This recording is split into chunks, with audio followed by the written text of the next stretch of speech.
জানি না রে, কিছুদিন পর তোর বিয়ে। এসব বাদ দে। তুই আগে কেন বলিসনি তুই আমাকে ভালোবাসিস?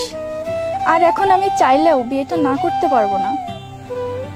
না সাথী না, আমি তোকে ভালোবাসি না। ও আর সাথী নয়, তোর হবু স্বামী তো তোকে নিপা বলে ডাকে।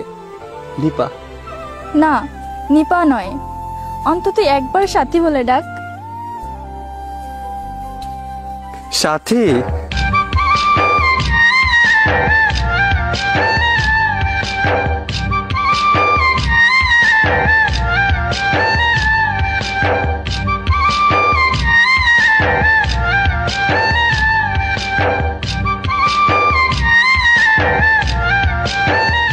ভালো থাকিস।